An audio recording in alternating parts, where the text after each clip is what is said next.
Bom dia, queridos. Nessa quarta aula, né, do terceiro bimestre de Física, ainda continuando com o tema de termologia, hoje a gente vai dar uma olhada em calor latente, ok? Bom, vamos imaginar a seguinte situação. A gente tem um gelo, né, cubos de gelo a 0 graus Celsius, tá? E a temperatura do ambiente ela permanece a mesma até que todo o gelo tenha derretido, tá? Só a partir daí é que a temperatura da água começa a aumentar, se a gente continuar fornecendo calor.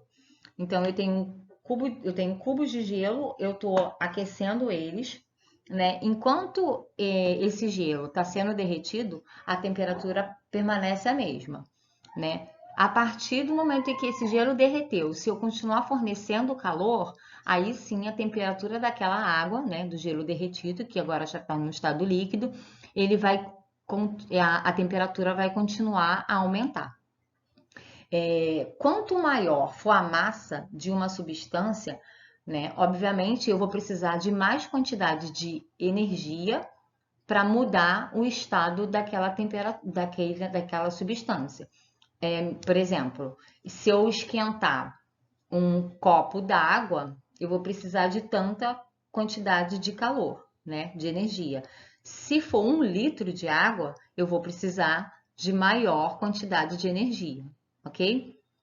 Então, essa quantidade, né, necessária para fazer a substância mudar de um estado para o outro, a gente chama de calor latente. E esse calor, ele pode ser um calor de fusão, né, para resfriar, para virar gelo, ou para um calor de evaporação, né, de vaporização, que é o ponto de ebulição da substância.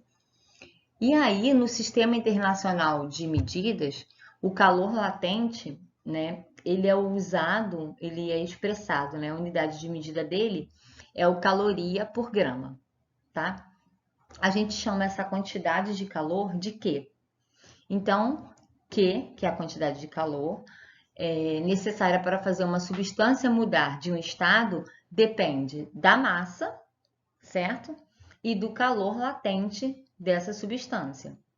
E ele pode ser calculado através de uma fórmula. Vamos ver no próximo slide qual é essa fórmula. Bom, a fórmula está aí, né? A fórmula do calor, da quantidade de energia, né, necessária, ela é calculada através dessa fórmula, que é o produto da massa da substância pelo calor latente dessa substância, tá? Então, Q, que é a quantidade de energia, é igual a M, que é a massa, vezes L, onde L é o calor latente. Bom, junto com o slide vai a lista de exercício dessa aula 4. Façam os exercícios. Quem tiver com lista atrasada, por favor, façam as listas, façam as aulas, porque para depois não acumular a matéria, porque vocês vão ver que uma coisa depende da outra, tá? Então, se você se perder em algum ponto lá no começo, depois para recuperar vai ficar mais complicado, ok? Fora isso, tenham um bom dia, tenham um bom fim de semana, fiquem com Deus e até a próxima.